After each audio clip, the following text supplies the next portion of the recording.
চাঁদপুরে বর্ণাঢ্য আয়োজনের মধ্য দিয়ে বিএনপির প্রতিষ্ঠাতা এবং শহীদ রাষ্ট্রপতি জিয়াউর রহমানের জন্মবার্ষিকী পালন করা হয়েছে। এই উপলক্ষে 19 জানুয়ারি রোববার দুপুরে চাঁদপুর সদর উপজেলার 3 নং কল্যাণপুর ইউনিয়নের দাসাদি মাদ্রাসা মাঠে বিশাল জনসমাবেশের আয়োজন করা হয়। ইউনিয়ন বিএনপি এবং অঙ্গ সহযোগী সংগঠন আয়োজিত এই জনসমাবেশে প্রধান অতিথির বক্তব্য রাখেন চাঁদপুরের কৃতি সন্তান এবং বিএনপির কেন্দ্রীয় নির্বাহী কমিটির সদস্য ও চাঁদপুর জেলা বিএনপির সাবেক সাংগঠনিক সম্পাদক মোস্তফা খান সফর, সাবেক জনপ্রিয় ছাত্র নেতা এবং বিএনপির কেন্দ্রীয় নির্বাহী কমিটির সদস্য মোস্তফা খান সফরের আগমনকে কেন্দ্র করে জনসমাবেশে দলীয় অঙ্গ সহযোগী সংগঠনের হাজার হাজার নেতাকর্মীরা অংশগ্রহণ করেন। এ সময় বিভিন্ন এলাকা থেকে দলীয় নেতাকর্মীরা ব্যানার, ফেস্টুন এবং আলাদা আলাদা ব্যানারে সুসজ্জিত হয়ে খণ্ড খণ্ড মিছিল নিয়ে সমাবেশ স্থলে অংশগ্রহণ করে। তাদের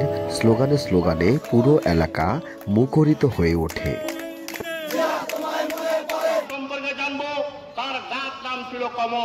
তিনি যদি না থাকতেন আজকে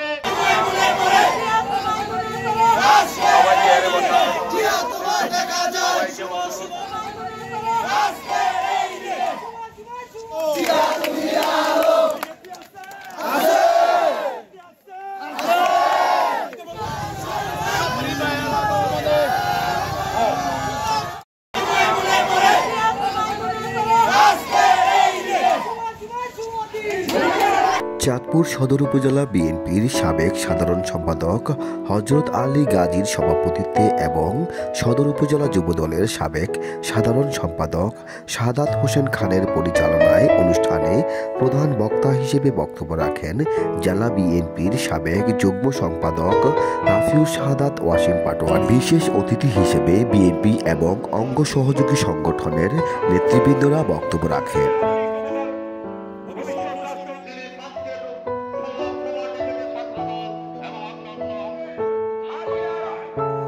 মুক্তিযোদ্ধাদের কোনো আইডেন্টি ছিল না যে তাদের ভাতা, চিকিৎসা সুবিধা এবং তাদের জন্য যে সরকারের বিভিন্ন চাকরির ক্ষেত্রে যে সুবিধা দেওয়া দরকার ছিল রাষ্ট্রের, সেটা তো 75 সাল পর্যন্ত দেয়নি।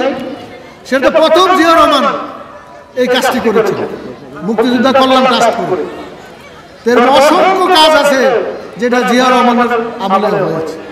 কারণ বাংলাদেশে একটা মানুষ দেখান যিনি স্বাধীনতার ঘোষণা দিয়েছেন, রণাঙ্গনে মুক্তিযুদ্ধ করেছেন, দেশ স্বাধীন করে আমাদের লাল সবুজের পতাকা উপহার দিয়েছেন। পরবর্তীতে জনগণের ম্যান্ডেট নিয়ে রাষ্ট্র ক্ষমতায় অধিষ্ঠিত জনগণের সেবা করেছেন। মৃত্যুর আগ পর্যন্ত তিনি জনগণের কল্যাণে কাজ করেছেন।